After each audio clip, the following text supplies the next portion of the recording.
Good morning, this is Adrian from ispeakspoken.com. Bonjour à tous, c'est Adrien de ispeakspoken.com. Alors, la première chose que je tenais à faire, c'est tout simplement vous remercier pour votre inscription à la formation qui a lieu le 9 avril. Donc, on se retrouve dimanche 9 avril à exactement 20 h. Donc, c'est 20 h heure de Paris. Si par exemple vous êtes à Moscou, ça sera 21 h. Si vous êtes à Québec, ça sera 14 h, etc. Vous avez reçu le lien de confirmation, le lien de connexion, pardon, l'email de confirmation dans lequel il y a le lien de connexion. Il suffit de cliquer sur ce lien de connexion. En fait, dimanche aux alentours de… Moi, ce que je vous conseille, c'est pour être tranquille, bien à l'heure, bien à l'aise pour la formation. À 19h50, 19h55, vous cliquez sur le lien, prévoyez de quoi écrire, prévoyez aussi un verre d'eau, de couper toutes les sources de distraction, donc que ce soit Internet, le téléphone, évidemment la télévision. Et comme ça, vous pourrez suivre tranquillement votre plan précis pour parler anglais dans les semaines qui viennent. Si vous avez des questions, n'hésitez pas à les préparer. Puisqu'encore une fois, on sera en direct pendant toute la soirée. Je prévois de faire durer la formation à peu près 1 heure, 1 heure et demie. Mais évidemment, derrière, s'il faut rester 2 heures de plus, il n'y a absolument aucun problème. Je répondrai à vos questions avec grand plaisir. Mais il y a une chose dont je voulais vous parler qui nous permettra de bien préparer cette conférence. En fait, c'est quel est votre objectif quand vous apprenez l'anglais? Pourquoi apprenez-vous l'anglais et pourquoi vous voulez parler l'anglais? Alors cette question, elle vous paraît peut-être un peu anodine, peut-être même un peu bête. Vous dites, mais bon, parce que je veux parler anglais, parce que j'en ai besoin.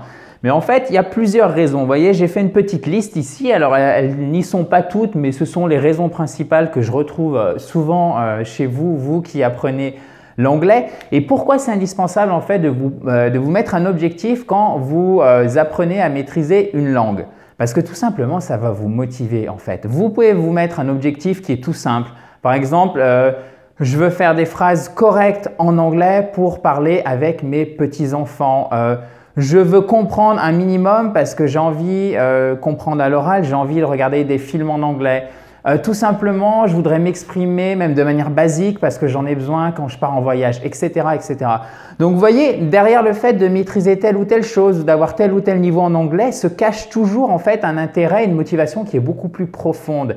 Et c'est pour ça que je vous pose cette question. Quel est votre objectif en apprenant l'anglais? C'est vraiment important que vous compreniez ça et que vous l'ayez en tête parce que ça va vous motiver. En fait, ça va littéralement conditionner votre cerveau pour aller vers cet objectif. Et il y a une citation, je crois, d'Abraham Lincoln qui disait qu'un objectif bien défini est déjà à moitié atteint. Donc, un objectif bien défini est déjà à moitié atteint. Donc, quel est votre objectif? Maintenant, c'est à vous que je pose la question. Quel est votre objectif? Vous apprenez l'anglais pour vous en servir en voyage. Peut-être vous avez un membre de la famille qui est anglophone, par exemple votre belle-fille, vos beaux-fils, des petits-enfants. Ou vous-même, en fait, vous avez la moitié de la famille qui est anglophone, mais vous ne maîtrisez pas forcément cette langue. Peut-être que c'est pour l'argent, par exemple l'anglais des affaires, pour le travail, peut-être pour les études. Donc après, ça sera aussi pour trouver sans doute un meilleur travail, avoir d'autres opportunités. Peut-être que c'est simplement par plaisir intellectuel ou pour une autre raison. Ou peut-être que c'est toutes ces raisons en même temps, ou simplement le voyage et la famille, etc., etc. Donc, vous voyez, c'est à vous, c'est une question très personnelle en fait, presque intime je dirais. C'est à vous à y répondre, mais je vous demanderai en fait de faire ce petit exercice. Notez tout simplement cette question, peut-être sur une feuille blanche. Quel est mon objectif en apprenant l'anglais? Et une fois que vous saurez ça, en fait, vous allez voir, ça sera beaucoup plus simple. Le chemin pour y aller se fera beaucoup plus naturellement et il se fera beaucoup plus naturellement. Pourquoi? Puisqu'on va avoir dimanche le plan précis qui va vous permettre d'y arriver. Encore une fois, n'hésitez pas, si vous avez des questions, vous le mettez juste en dessous de la vidéo. Je répondrai dans la journée. Vous pouvez aussi les garder pour dimanche. On va se focaliser sur la prononciation, d'accord? La prononciation de l'anglais.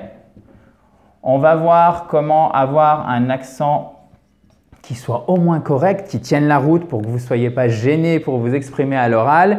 Et bien évidemment, et je vais le prendre une autre couleur, peut-être le rouge parce que c'est vraiment important, on va voir comment pratiquer pratiquer facilement, que ce soit depuis le confort de votre salon ou pour une poignée d'euros. Je vais vous aider à trouver des anglophones dans votre région ou en utilisant des outils modernes comme par exemple tout ce qui se trouve sur Internet. Donc je dirais que j'ai déblayé le chemin puisque ça fait 12 ans que je suis passionné de langue étrangère. J'ai appris l'anglais, l'allemand, le russe, un petit peu l'espagnol, etc. Donc j'ai eu le temps de tester pour ça et donc je voudrais vous donner accès à se concentrer. Et c'est pour ça qu'on va voir un plan précis qui veut dire concret. Chers amis, thank you very much. On se retrouve donc dimanche à 20 h heure de Paris. Enjoy the rest of your day and we talk soon then. Bye bye.